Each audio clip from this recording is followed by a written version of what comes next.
హీరోలకే కాదు మిగిలిన ఇండస్ట్రీలో కూడా స్టార్ హీరోలతో చిన్న హీరోలు పోటీ పడుతున్నారు. కంటెంట్ మీద కాన్ఫిడెన్స్ తో బరిలో ఎవరున్నా లైట్ తీసుకుంటున్నారు. పోటీకి సై అంటే సై అంటున్నారు.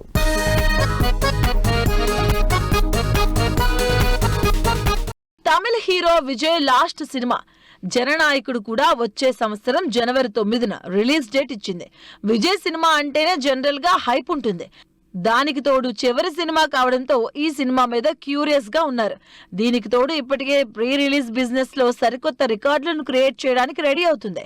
అసలు ప్రమోషన్స్ లోనే నెక్స్ట్ లెవెల్ హైప్ కి సిద్ధమవుతుంది.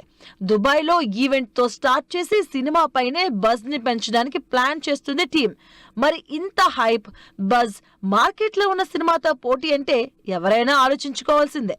2026 జనవరి 9న జననాయకుడు సినిమా రిలీజ్ అంటే కనీసం వారం 10 రోజులు ఆ హంగామా ఉంటుంది. అయితే ఆ హవా తగ్గక ముందే జనవరి 14న విజయ్తో పోటీ పడుతుంది పరాశక్తి సినిమా. తెలుగులో కూడా మంచి క్రేజ్ ఉన్న సుధకొంగర డైరెక్షన్ లో శివకార్తికేయన్, జయం రవి, శ్రీలీల లాంటి ఇంట్రెస్టింగ్ స్టార్ కాస్ట్ తో తెరకెక్కుతున్న పీరియాజికల్ యాక్షన్ డ్రామా పరాశక్తి సంక్రాంతికే రిలీజ్ చేస్తున్నట్టు గతంలోనే అనౌన్స్ చేసింది. ఇప్పుడు తమిళ్లో విజయ్తో శివకార్తికేయన్ పోటీ పడుతూ ఉండడం ఇంట్రెస్టింగ్ గా మారుతుంది.